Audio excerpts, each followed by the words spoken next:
무리가 몰려와서 하나님의 말씀을 들을새 예수는 게네사렛 호숫가에 서서 호숫가에 배 두 척이 있는 것을 보시니 어부들은 배에서 나와서 그물을 씻는지라. 예수께서 한 배에 오르시니 그 배는 시몬의 배라. 육지에서 조금 떼기를 청하시고 앉으사 배에서 무리를 가르치시더니 말씀을 마치시고 시몬에게 이르시되, 깊은 데로 가서 그물을 내려 고기를 잡으라. 선생님, 우리들이 밤이 새도록 수고하였을 때 잡은 것은 없지만은 말씀에 의지하여 내가 그물을 내리리이다. 그렇게 하니 고기를 잡은 것이 심히 많아 그물이 찢어지는지라. 이에 다른 배에 있는 동무들에게 손짓하여 와서 도와달라 하니 그들이 와서 두 배의 채움에 잠기게 되었더라. 시몬 베드로가 이를 보고 예수의 무릎 아래에 엎드려 이르되, 주여, 나를 떠나소서. 나는 죄인이로소이다. 이는 자기 및 자기와 함께 있는 모든 사람이 고기 잡힌 것으로 말미암아 놀라고 세데베의 아들로서 시몬의 동업자인 야고보와 요한도 놀랐습니다. 예수께서 시몬에게 이르시되, 무서워하지 말라.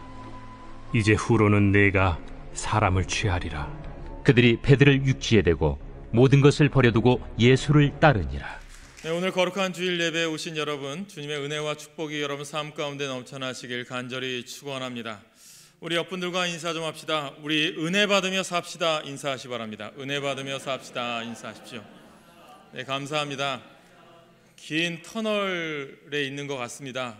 끝이 보이지 않는 터널 같은데 이제 백신 접종이 이번 주부터 시작되어지고 이제 터널의 끝이 보이지 않을까 생각해 봅니다. 우리 힘내고 이겨나가시길 간절히 소망합니다.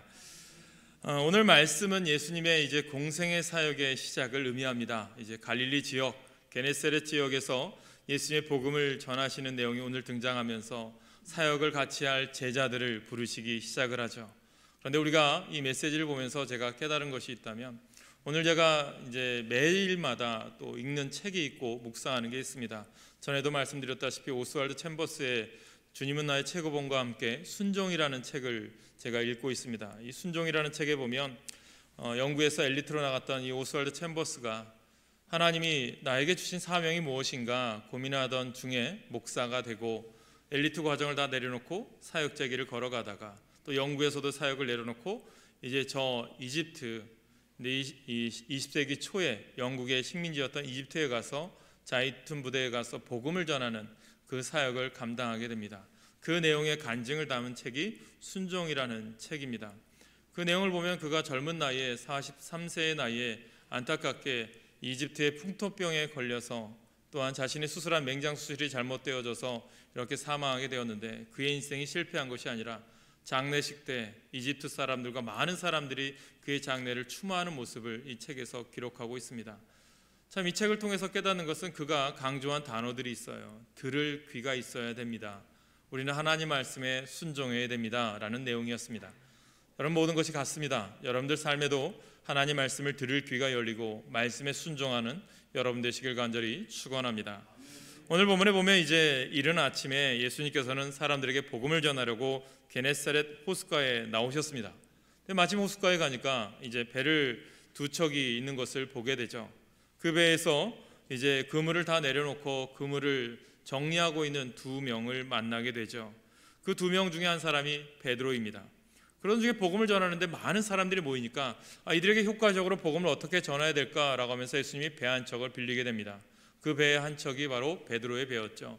배에서 이제 약간 해변가에 떨어져서 해변가를 바라보면서 예수님이 말씀을 전하는 내용이 오늘 본문에 등장하죠. 그런 다음에 말씀을 마치신 후에 베드로에게 이렇게 말씀하죠. 깊은 데로 가서 그물을 내려 고기를 잡으라 라고 하십니다. 이 말씀에 응답한 사람은 베드로였습니다.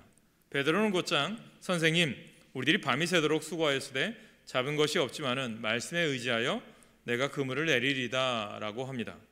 예수님을 태운 배에 그대로 깊은 데로 노를 저어가서 그물을 내리죠. 그랬더니 고기를 잡은 것이 힘이 많아서 그물이 찢어질 지경이 됩니다. 그리고 주변에 있는 또 자기 친구들을 불러서 도와달라고 하니까 그 배에도 많은 고기를 잡게 되어서 가라앉을 정도가 되어버립니다.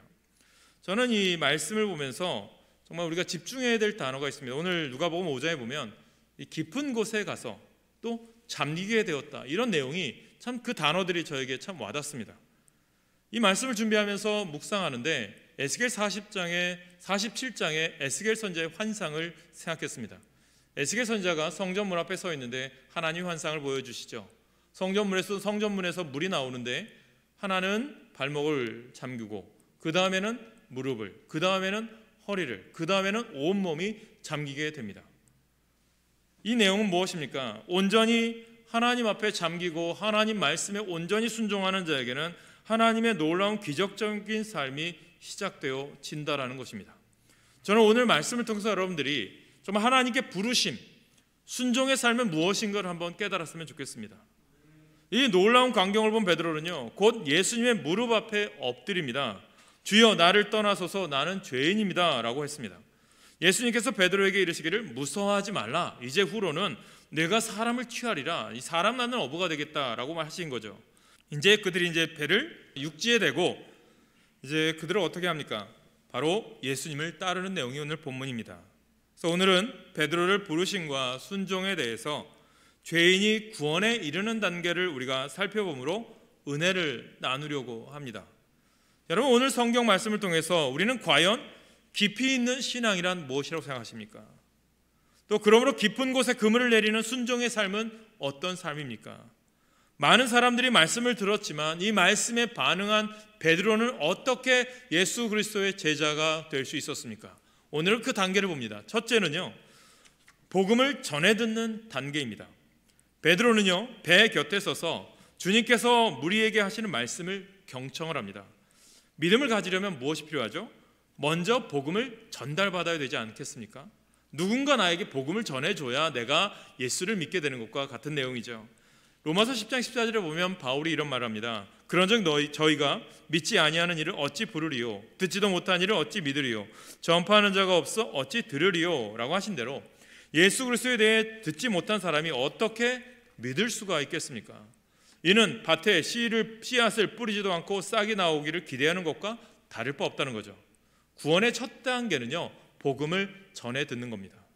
그러므로 오늘 나에게 복음을 전해준 삶, 나에게 누군가 가족, 부모님이든 이웃이든 누군가가 나에게 복음을 전해 주었다는 것에 감사하는 삶을 사셔야 됩니다.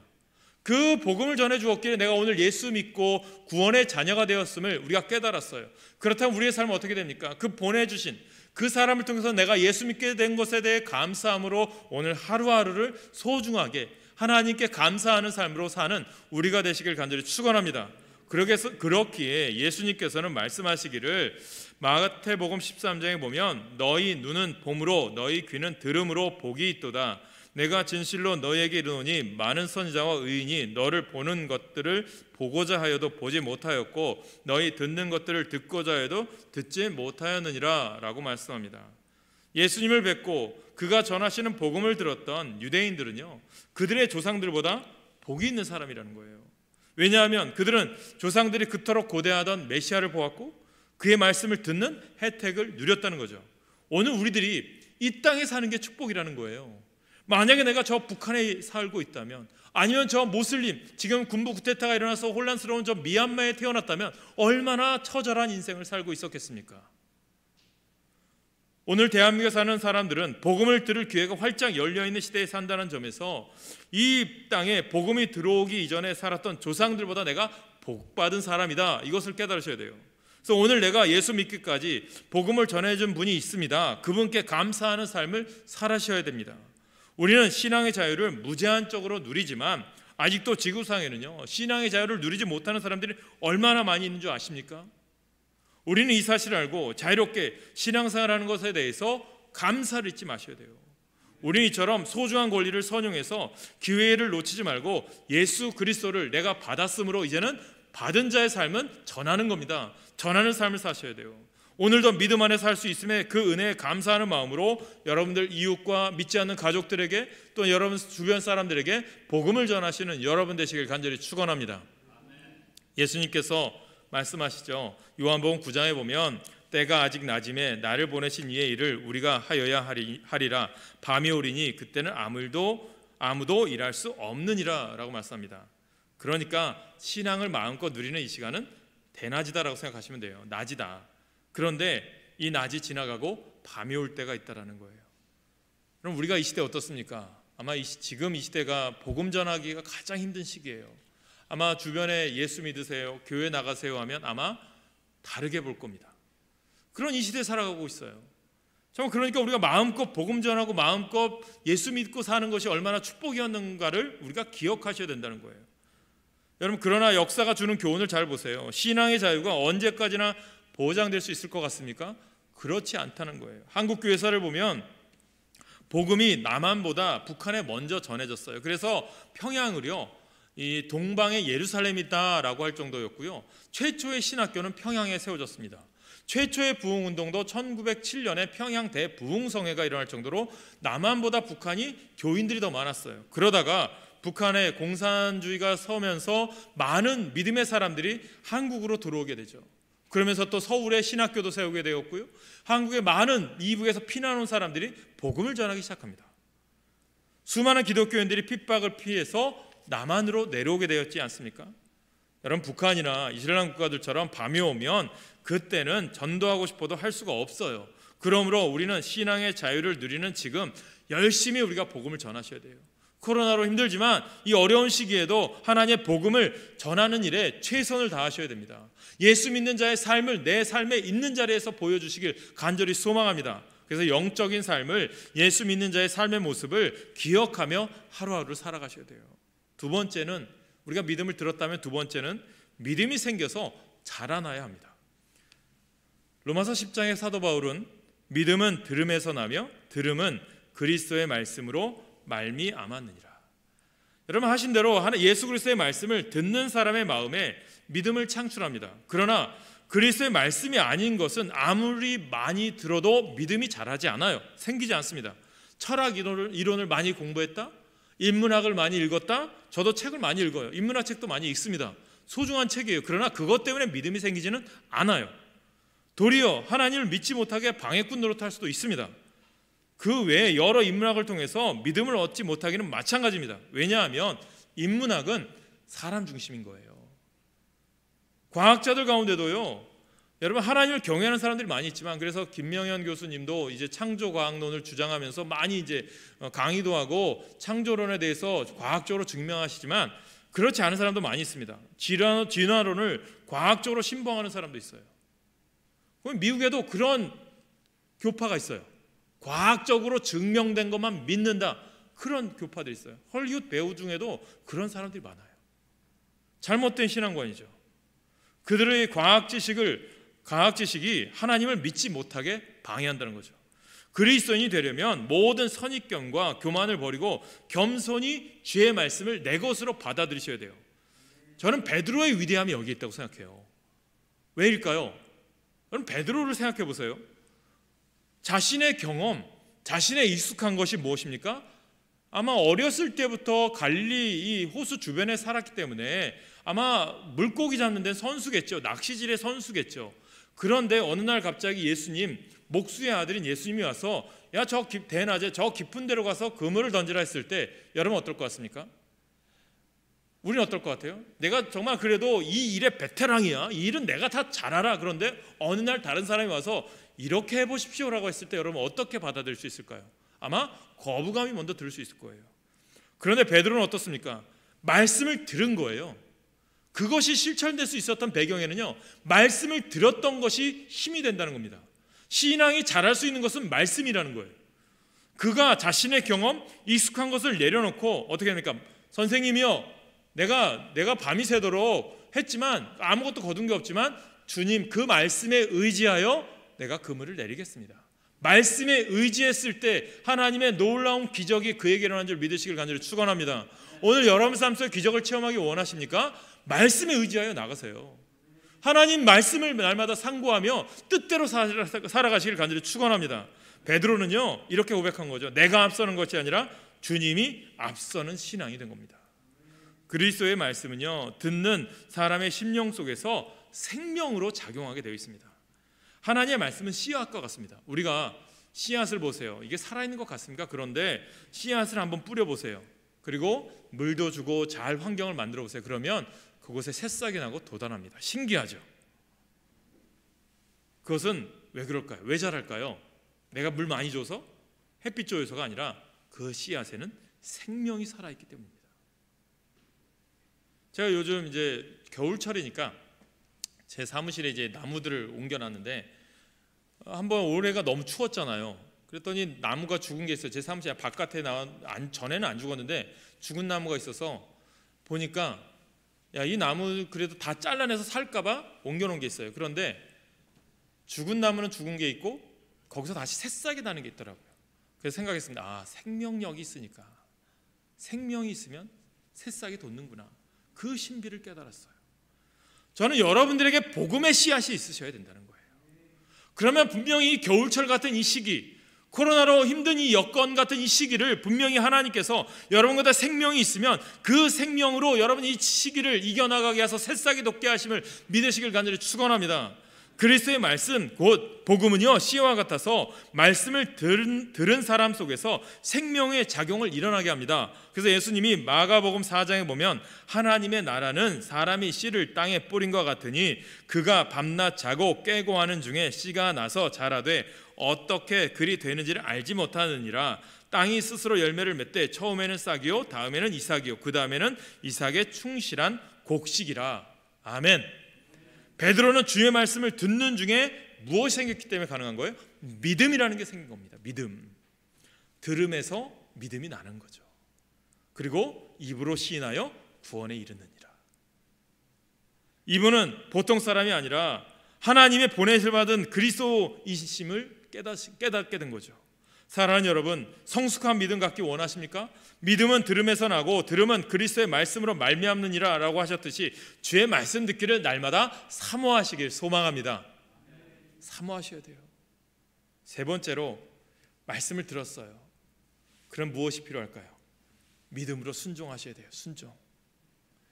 예수님께서 무리에게 말씀을 마치신 후에 베드로에게 깊은 데로 가서 그물을 내려 고기를 잡으라 라고 했습니다. 말씀드린 것처럼 예수님은 목수였죠. 베드로는 어부였어요. 그런데 베드로에게 깊은 데로 가서 그물을 내리라 예수님 말씀하셨죠. 선뜻 순종하기란 어려울 것입니다. 그래서 순종에는요, 갈등이라는 게 있습니다. 내가 이것을, 그러니까 주의 일을 하다 보면, 말씀대로 살아가다 보면 갈등을 만나게 돼 있어요. 이거 내가 해야 되나? 내 과거의 경험으로는, 내 생각으로는, 내 판단으로는 안 되는 거예요. 그런데 말씀으로 주님이 하시게 하실 때가 있어요. 순종하는 걸 보시는 거죠. 그 아침에 빈배로 돌아왔어요. 호숫가에 배를 대고 이제 그물을 씻어 정리합니다. 왜 정리할까요? 다음 날 나가려고 준비한 거죠. 그리고 이 시간은 어떤 시간이에요? 밤이 새도록, 밤새 했는데 아무것도 거둔 거 없으니까 피곤해요. 육적으로도 피곤하고 아무것도 거둔 거 없으니까 얼마나 마음적으로도 낙심돼 있겠습니까? 그런데 난데없이 갑자기 다시 나가라고 하니 가서 그물을 던졌는데 아무것도 거두지 못하면 더 힘들 것 아닙니까? 또 정리해야 될 거 아닙니까? 자기 생각으로는 이 대낮에 중천에는 물고기들이 다 수초에 숨어서 없는데 가까운 곳은 몰라도, 얕은 곳은 몰라도 더 깊은 곳에, 게다가 이대로 했다가 안 되면 얼마나 조롱거리가 되겠습니까? 아마 복잡했겠죠. 그러나 베드로는요, 조금도 망설임 없이 선생님, 우리들이 밤이 새도록 수고하였으되 잡은 것이 없지만은 말씀에 의지하여 내가 그물을 내리리이다 하고 깊은 데로 가서 그물을 내렸어요. 이는 베드로가 주님의 말씀을 듣고서 그 속에 믿음이 생겼음을 우리에게 보여주는 거고요. 여러분, 다른 것은 몰라도 순종은 믿음이 없이는 불가능하다는 것을 보여줍니다. 내가 믿음이 있는지 없는지 어떻게 알 수 있을까요? 신앙이 있는지 없는지. 내가 교회 나왔어요? 성경 읽어요? 아닙니다. 말씀에 순종하느냐 아느냐에 딸려 있는 거예요. 주님의 말씀이 내 안에 살아있는지 아닌지에 따라 구분되는 겁니다. 여부를 보아서 알 수 있는 거예요. 자기가 믿음이 있다라고 주장할지라도 말씀에 순종하지 않는다면, 하나님의 뜻이라면 순종하지 않는다면 이게 어떻게 믿음이 있는 거예요? 저는 감사한 거예요. 우리 찬양대 일찍 나와서 찬양 연습해요. 일부 예배 끝나기도 전에 와서 연습을 해요. 얼마나 감사합니까? 지난주에 우리 지휘자님이 예배 끝나고 나서 이렇게 말씀하시더라고요. 9시 40분까지 저 나와 있을 테니까 나와서 우리 연습합시다. 저는 그 말씀에 너무 감사했어요. 그 말씀에 순종한 또 제 찬양대원이 있어서 감사하고요. 내 시간과 내가 바쁘고 내가 힘들고 지쳐있는 시간이지만 하나님의 전을 위하여 내가 나아가겠습니다, 하나님의 영광을 위해서 찬양대로 서겠습니다, 이렇게 헌신한 자에게 하나님의 놀라운 기적과 축복이 있는 줄 믿으시길 간절히 축원합니다. 하나님의 일은요, 이런 사람을 통해서 이루어지는 줄 믿으시기 바랍니다. 믿음이 없으면 할 수 없는 거예요. 그래서 순종하려면 하나님 말씀 앞에서 내 생각, 내 경험, 나의 이해타산, 지식 다 내려놓으셔야 돼요. 베드로가 그랬지 않습니까? 오랜 어부 생활을 통해서 터득한 그의 경험에 의하면 한낮에는 고기잡이를 하지 않는 법이에요. 어부의 상식을 따른다면 그는 하나님의 말씀을 단순히 순종할 수 없었을 거예요. 그러나 베드로는 주님의 말씀 앞에서 자기의 경험과 지식 따위는 내세우지 않아요. 교회의 역할은요, 이런 훈련시키는 거예요. 여러분, 내려놓으세요 훈련시키는 게 교회입니다. 베드로가 많은 것을 얻었기 때문에 예수님 따른 게 아닙니다. 물고기를 많이 잡았기 때문에 예수님 따르던 게 아니에요. 따를 때 어떻게 해요? 배와 물고기 잡은 거 다 내려놓고 예수님을 따르게 되는 거예요. 다만 겸손히 선생님, 우리들이 밤이 새도록 수고하였으되 잡은 것이 없지만 말씀에 의지하여 내가 그물을 내리겠습니다 라고 순종했습니다. 그랬더니 그물이 찢어질 정도로 많은 고기를 잡았던 거예요.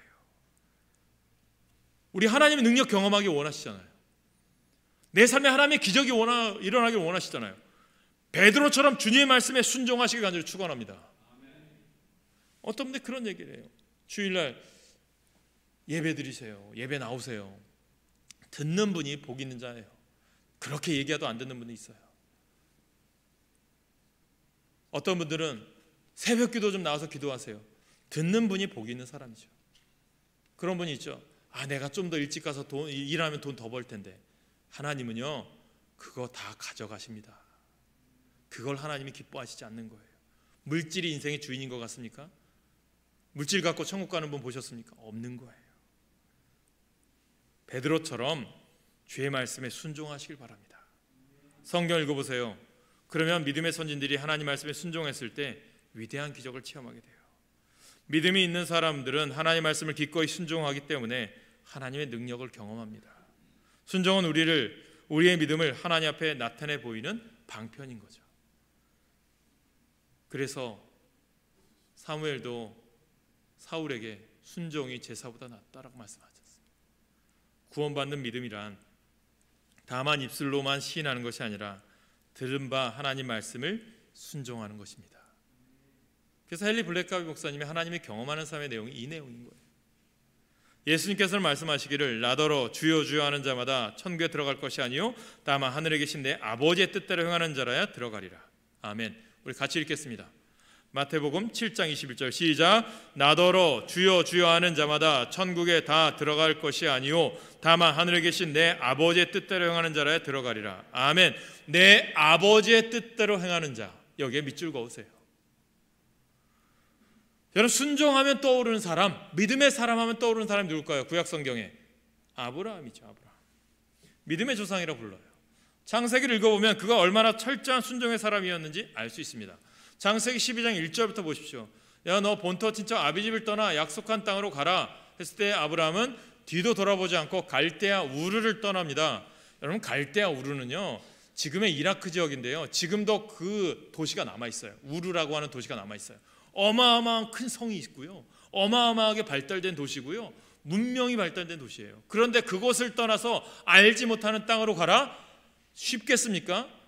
여러분, 아마 내가 지금 좋은 땅에 있어요, 정말 비싼 집에 있어, 그런데 너 주님께 순종하기 위해서 저 어려운 곳으로 가서 봉사해라, 갈 수 있을까요?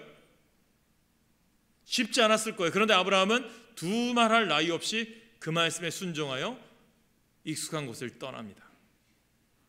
그뿐입니까? 100세에 낳은 아들 독자 이삭을 하나님 앞에 드려라 했을 때도 하나님께 순종하며 드립니다. 때문에 아브라함의 삶은 하나님을 경험하는 삶이었습니다. 실수도 있었고 어려움도 있었지만 그의 삶은 항상 하나님을 경험하는 삶을 살았어요. 그는 메시아이신 예수님의 조상이 되어 천하 만민이 그로 인하여 복을 받게 되었습니다. 그러므로 우리는 아브라함처럼 순종의 사람이 되어 우리 믿음을 하나님 앞에 나타내 보이시길 소망합니다. 네 번째로요, 자기가 죄인인 것을 고백하고 이제는 예수님을 주님으로 인정하는 단계가 되어야 돼요. 베드로는 2배에 가득 채울 만큼 많은 고기를 잡힌 것을 보고서 무엇을 할까요? 여러분 한번 이런 생각 해보셨나요? 하나님께 간절히 기도했어요. 하나님, 이번에 제가 어디에 투자를 했어요. 하나님, 제가 어느 사업을 하고 있어요. 이 사업 성공하기 바랍니다. 간절히 기도했더니 사업이 성공했어. 투자한 게 뭐 30배, 60배, 100배의 결실을 거뒀어. 그건 어떨 것 같습니까? 하나님 감사합니다. 아마 감사함을 드리거나 뭐 감사하는 표현으로 끝났겠죠. 그런데 베드로는 어떻습니까? 물고기를 2배나 넘게 친구들도 많이 잡았어요. 얼마나 감사합니까? 예수님 감사해요. 저에게 이런 축복 주셨네요. 감사합니다라고 끝난 게 아니라 베드로는 어떻게 합니까? 예수님 앞에 무릎을 꿇습니다. 이에 베드로가 예수님의 신적 권위에 압도되어 있음을 의미합니다. 우리는 기적을 체험하면 감사합니다로 끝이 납니다. 그러나 베드로는 그 기적의 주인공 예수님을 주님으로 맞아들였다라는 거예요. 우리는 기적의 주인공이 아니라 기적을 베푸신 주님 앞에 나가시길 간절히 소망합니다. 예수님도 끊임없이 얘기하죠. 10명의 문둥병자를 고치셨어요. 그런데 그 중에 한 사람만 와서 예수님께 감사합니다. 어떤 사람이 구원받아요? 고침받은 사람은 10명이지만 구원받은 사람은 오직 1명이라는 거죠. 저는 우리 교회 성도들 모두 한 사람 한 사람이 다 하나님께 구원받은, 하나님께 감사하는, 하나님의 놀라운 영광을 돌리는 믿음의 백성 되시길 간절히 축원합니다. 베드로가 무엇을 얘기합니까? 주여, 나를 떠나소서, 나는 죄인이로소이다 라고 해요. 거룩하신 주님 앞에서 베드로는 자기가 누추한 죄인임을 절감을 해요. 구원은 우리가 자신이 죄인이라는 사실을 알고 시인하는 것으로부터 시작되어진다라는 거죠. 자기가 죄인인 것을 인정하지 않으면 절대로 예수 그리스도를 믿지 못해요. 전도하면 교만한 태도로 거부하는 사람들을 만나요. 왜 그럴까요? 내가 안 죽어서 그래요. 내가 안 죽어서. 내가 죽지 않아서 그래요. 왜 그런 태도 보이나요? 자기가 죄인인 걸 또 알지 못하는 거예요. 여러분, 내가 죽어야 예수가 삽니다. 자연인은 누구 하나 예외 없이 교만할 수밖에 없어요. 죽더라도 자기가 하나님의 심판을 받아 마땅한 죄인이라는 사실을 인정하지 않으려고 해요. 그러나 자기가 죄인인 것을 인정하지 않으면 주님을 만나지 못해요. 자기가 죄인인 것을 절실하게 알고 베드로처럼 주님 앞에 엎드릴 때 진정한 구원이 일어나게 되어 있습니다. 내가 죽어져야 예수님을 만날 수 있다니까요. 여기서 우리는 주님께서 많은 물고기를 잡도록 배려하신 이유가 무엇인지 알 수 있습니다. 이게 목적인 거예요. 예수님의 목적이 베드로가 물고기를 많이 잡아서 부유해지는 걸 원한 거예요? 아닙니다. 예수님이 원한 것은 이 물고기를 많이 잡는 것을 통해서 누구를 원한 거예요? 베드로 한 사람. 이게 예수님의 마음이에요. 예수님이 또 누가복음 15장에서 탕자의 비유를 말씀하시잖아요. 이 비유는 무엇입니까? 아버지의 마음. 이게 하나님의 마음이죠. 둘째 아들이 자신이 가지고 있는 재산을 가지고 와서 허랑방탕하게 다 탕진했어요. 아버지의 마음은요, 재산에 있는 게 아닙니다. 이 재산 다 잃어버려도 한 영원 아들만 찾는다면 감사한 거예요. 그게 하나님 아버지의 마음이에요. 우리에게 기적을 베풀어 주실 거예요. 여러분 삶 가운데 놀라운 은혜가 임하고 하나님의 살아계심을 경험하실 때가 있어요. 그러나 그 경험을 통해서 하나님이 원하는 게 뭐예요? 예수 그리스도 만나기를 원하는 거예요. 주님 바라보기를 원하는 거예요. 오늘 베드로가 그것을 깨달은 거예요. 그러니 그가 예수님 따를 때 배와 많이 잡힌 것을 다 내려놓고 주님을 따르는 거죠. 사랑하는 여러분, 예수님 자신이 누구이신지를 베드로에게 밝히 보여주시기 위함이었죠. 이는 오늘 우리에게도 똑같습니다. 우리가 기도 응답을 받았을 때 그 자체가 목적이 아니라 기도 응답을 통해서 예수 그리스도를 더 깊이 알기 원하시는 거예요. 우리가 시련에서 건진받고 범사에 형통하게 될 때 축복 그 자체가 목적이 아니라 예수 그리스도께서 하나님 되심을 깊이 깨닫고 더욱 충성되이 주님을 섬기는 계기가 되어야 할 줄 믿습니다. 베드로가 기적을 통하여 예수님의 신적 권위를 깊이 느끼고 자기가 죄인인 것을 절감하였듯이 우리는 복을 받을수록, 기도 응답을 받을수록 예수 그리스도를 더 깊이 알아가고 우리 자신이 죄인인 것을 고백해야 됩니다. 그렇습니다. 그리스도인들은 용서받은 죄인인 거예요. 하나님께서 우리를 의인으로 인정하신 것은 우리 자신이 의롭기 때문이 아니라 오직 예수 그리스도를 믿는 믿음을 보시고 의롭다함을 칭해 주는 거죠. 성도들은 오직 하나님의 은혜로 의롭다고 인정받는 겁니다.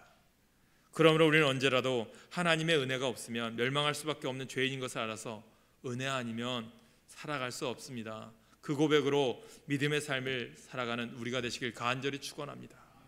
다섯째로, 얘는 부름에 순종했어요. 그 다음에 어떻게 돼요? 나가셔야죠. 제자가 되어야 합니다. 제자.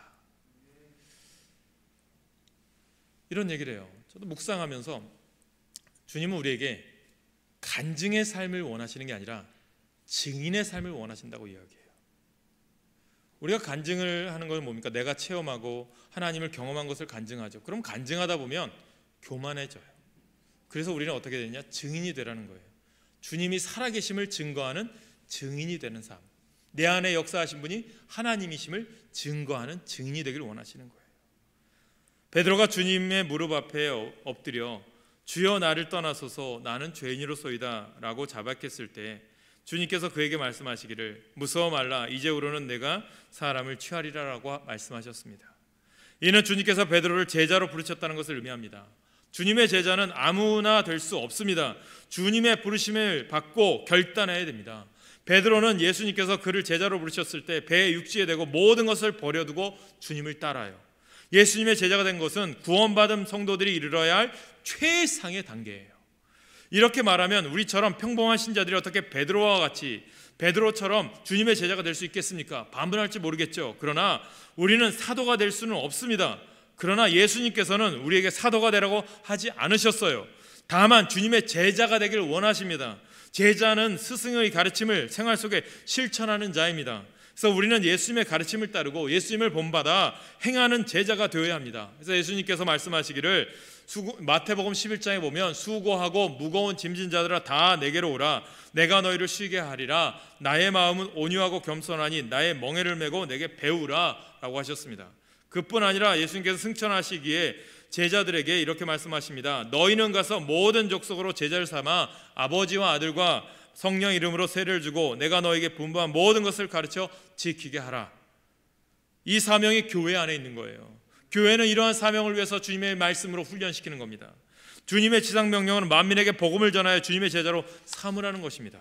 주님께서는 우리 오늘 이 예배에 참석한 우리 모두가 주님의 제자가 되기를 원하시는 거예요. 주님의 제자가 되려면 모든 것을 버려두고 주님을 따를 각오가 되어야 됩니다. 그러니까 베드로가 소중한 생계의 방편이었던 배와 그물을 버려두고 또한 2배에 가득 찬 물고기를 버려두고 주님을 따라 나선 것은 무엇입니까? 베드로가 그전에는 소중히 여겼던 것들이 다 그런 것이었지만 이제는 예수님을 만남으로 예수님이 나의 가장 소중한 것입니다를 깨닫게 된 거예요. 저는 여러분들 우리 안에 가장 소중한 분이 누구예요? 예수 그리스도.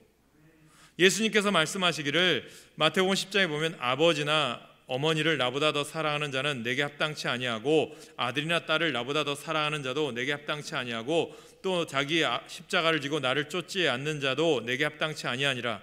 자기 목숨을 얻는 자는 잃을 것이요 나를 위하여 자기 목숨을 잃을 자는 얻으리라. 할렐루야. 사랑하는 여러분, 오늘 우리는 베드로 이 제자를 부르심과 그의 순종에 대해서 보았습니다. 또 그 믿음의 단계들을 보았어요. 지금 나는 어떤 단계인가 한번 되돌아보세요. 복음을 전해 듣는 단계에 머무르고 있습니까? 그렇다면 하나님께서 주신 구원의 기회를 놓치지 말고 붙잡으세요. 믿음이 생겨서 자라는 단계입니까? 온갖 시험을 이기고 믿음의 뿌리를 견고하게 내리시길 바랍니다. 주님의 말씀을 믿음으로 순종하는 단계입니까? 인간적인 생각으로 계산하지 말고요, 주님의 말씀을 그대로 믿고 순종하시기 바랍니다. 자기가 죄인인 것을 고백하고 예수님을 주님으로 인정하는 단계입니까? 나 같은 죄인을 구원하여 주신 예수님을 주인으로 인정하고 모든 삶을 내어 맡기시길 바랍니다. 주님의 부르심에 순종하여 주님의 제자가 되는 단계입니까?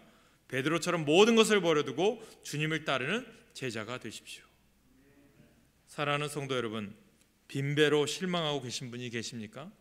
혹 반대로 배에 가득한 것에 눈이 현혹되어 본질을 보지 못하는 분이 계십니까?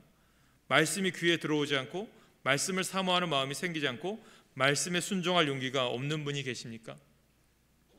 여러분, 믿음의 신비는 소망을 이루게 합니다. 성경을 보세요. 믿음의 사람은 다 소망의 사람이었습니다. 심지어 고난 가운데서도 소망을 잃지 않습니다. 아브라함, 다윗, 모세, 요셉, 다니엘, 바울 등은 믿음을 통해 소망을 가졌습니다. 사랑하는 여러분, 주님을 믿으세요. 확실히 믿으세요. 의심하지 마세요. 그러면 체험하게 될 것입니다.